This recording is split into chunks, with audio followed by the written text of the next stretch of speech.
In 2024, an 18-year-old college freshman secretly ran his father's presidential campaign.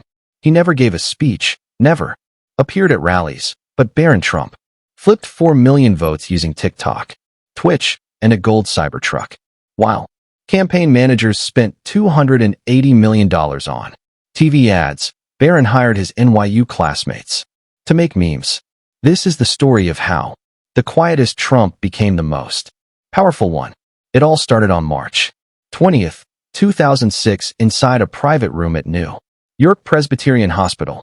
Melania Trump was going through an exhausting 8-hour labor, but Donald Trump wasn't there.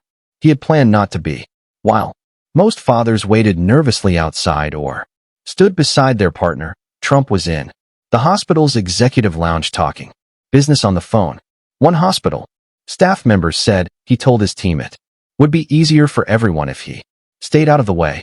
Melania, meanwhile, was surrounded only by doctors, nurses, and her mother. The delivery wasn't smooth. There were complications. Still, Trump stayed out until after Barron was safely born. When he finally entered the room, he acted like a photographer at a press event, posing for pictures more than bonding with his son. It left an impression on everyone there. Even later, family insiders would say that moment revealed the kind of father he would be. Visible for the big moments, absent when things got tough. But the tension didn't stop there. Just hours before Barron was born, Trump tried to change the baby's name. For 9 months, Melania had lovingly referred to the unborn child as Barron. She had even filled the nursery with items labeled with the letter B. But out of nowhere, Trump suggested calling him Donald Jr. or even Trump Jr. Melania pushed back hard. Even while in early labor, she said the baby already reacted to the name Barron in the womb, kicking every time she said it. Barron wasn't just a name. It meant something to her. Young nobleman, warrior, something strong and elegant. Eventually, Melania won. But it showed how strong her will was and how complicated even the most personal decisions could be in that family. 2 months later, on May 23, 2006, Barron was introduced to the world, not through a quiet family photo, but on national television.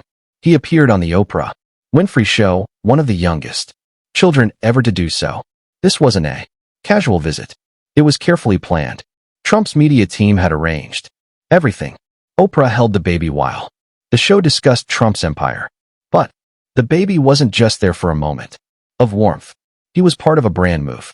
Barron wore a $1,200 Armani baby suit complete with tiny cuff links with the Trump crest. The family brought 3 nannies, a personal photographer, and even a baby wardrobe consultant. Trump insisted on camera angles that showed Barron's best side. The message was clear. This child was going to be famous and his life would be documented like a PR campaign. Even the numbers around Barron's birth created buzz. He was born at 8:47 p.m.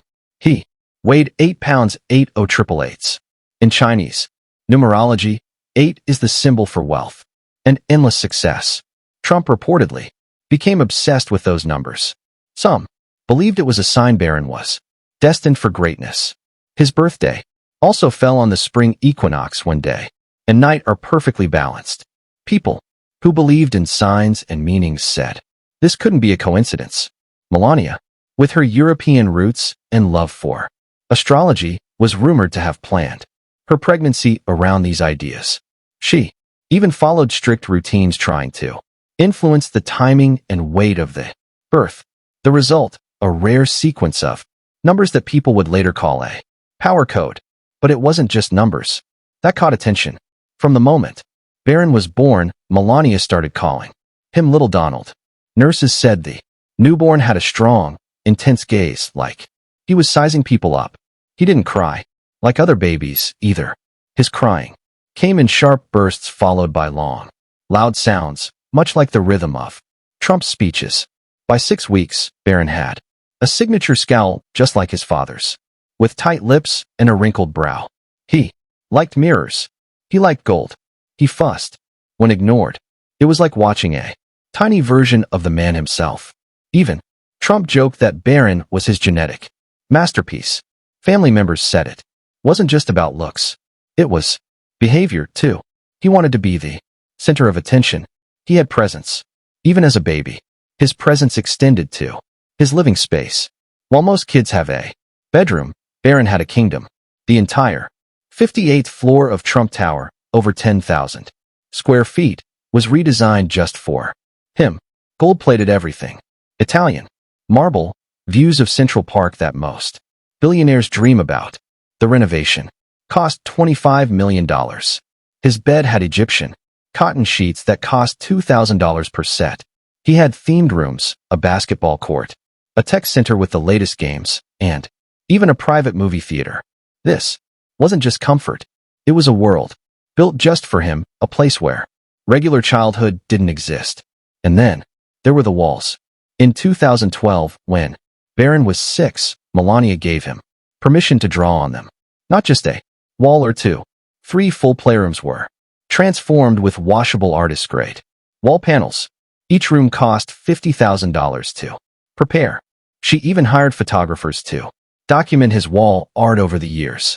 By the time he outgrew the phase, Melania spent another $30,000 preserving his best work. She had sections of the walls removed, framed, and archived. Most kids get told, don't draw on the walls. Barron's walls became art galleries. His childhood creativity wasn't just tolerated, it was celebrated. His creativity took another shape with Legos. But this wasn't your average Lego pile. Barron's Lego collection by age 8 was worth over $100,000. He built an entire Manhattan skyline, scaled, lit with working elevators and trains. It took 18 months and 250,000 pieces. He had a custom storage system with 47 drawers. Even Lego executives flew in to see it. They said his builds were better than many adults. He kept blueprints. He logged construction progress. By age 12, he had recreated Trump Tower, complete with working elevators and floor layouts that matched the real building. He wasn't just building. He was designing like a developer. That kind of precision showed up in his next obsession, helicopters. It started small with toy choppers. But by age 4, he had over 200 remote tech controlled helicopters. Some were worth